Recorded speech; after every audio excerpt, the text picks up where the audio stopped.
সকালবেলা থেকে জমিতে আলু খোলা চলছিল, তার জন্য ছোটাছুটি। খাওয়া দাওয়ার পর চলে আসলাম মাঠে।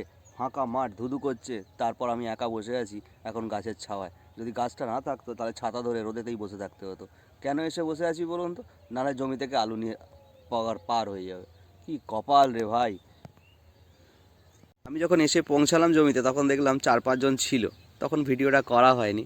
আর আমি এখন বসে আছি স্টিল নাও, তারা সবাই বাড়ি চলে গেছে। আমি যদি এক্ষুনি বাড়ি চলে যাই তাহলে আবার তারা চলে আসবে আমার জমি খোঁড়ার জন্য।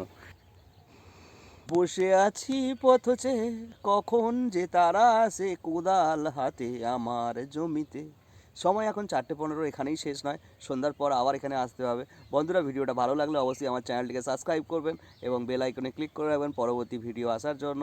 আর আপনারা সাপোর্ট করলে একটুখানি মনের দিক থেকে বল পাওয়া যায়, তাহলে ইউটিউবের মধ্যে আরেকটু বেশ জমিয়ে কাজ করা যায়। আর আমি যদি কাজটাকে শিখতেও পারি, আপনাদেরকে খুব ভাবে নয়, খুব সহজভাবে আমি শেখাবার চেষ্টা করব। অনেকটা দিন পর চলে আসলাম বন্ধুরা। কেমন আছেন আপনারা?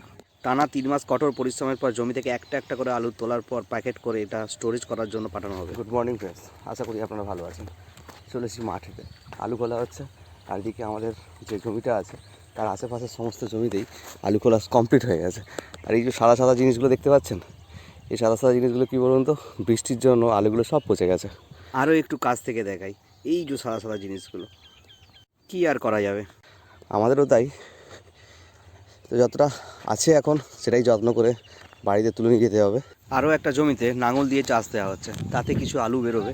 আর লাঙল দিয়ে চাষ দেওয়ার পর এখানে তিল ছড়িয়ে দেওয়া হবে। তার মানে কি বুঝতে পারলেন? এর পরবর্তী চাষটা হচ্ছে তিলের চাষ। চাষ দেওয়ার পর কিছু আলু বেরিয়েছে। আর ওই দূরের জমিটায় আমাদের আলু খোলা হচ্ছে। দূর থেকে দেখেই মনে হচ্ছে আশানুরূপ হয়নি। যা, এটাও মোটা হয় না।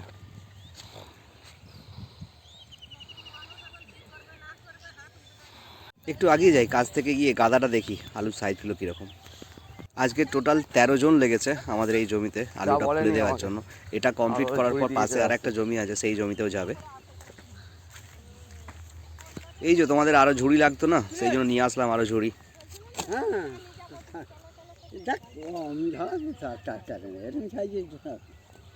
আর তো নেই, এটাই আছে, চালিয়ে নাও। যেসব বৌদিরা এসেছে আমাদের জমিতে কাজের জন্য আজকে, তো তারা বলছে চা খাবো, আর ফ্লাক্সটা গেছে ভেঙে। আমি কি করে এত দূর পর্যন্ত গরম চা নিয়ে আসি বাড়ি থেকে? ও ফ্লাক্স ফাটিয়ে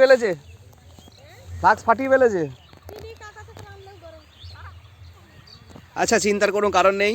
আমি চা খাওয়ানোর চেষ্টা করছি। দুধ চা খাওয়াতে পারবো না, র চা খাওয়াতে পারবো, চলবে তো? চা আনার জন্য সোজা রওনা দিলাম বাড়ির দিকে। আর বাড়ির রাস্তাতে যাওয়ার পথেই মাঠের মধ্যে আরেকটা জায়গাতেই জমিতে আলু খোলা হচ্ছে ট্র্যাক্টর দিয়ে। কিছু কম বেশি জমিতে এখনও আলু আছে। আমার চা রেডি।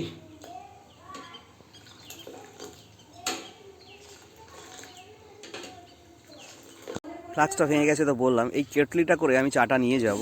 আর এটাকে আমরা এখানে কেটলি বলি, আপনারা কি বলেন অবশ্যই কমেন্ট করে জানাবেন। বাড়িতে গেছি আর এসেছি, তার মধ্যেই বেশ অনেকটা আলু কালেকশন করে গাদার মধ্যে স্টোর করা হয়ে গেছে। তোমাদেরকে কথা দিয়েছিলাম, গরম গরম চা এনে দিয়েছি। এবার তোমরা চাটা খাও। আর বন্ধুরা, তোমরা চ্যানেলটাকে সাবস্ক্রাইব করে দাও। আমি এখন প্রায় 5টার কাছাকাছি।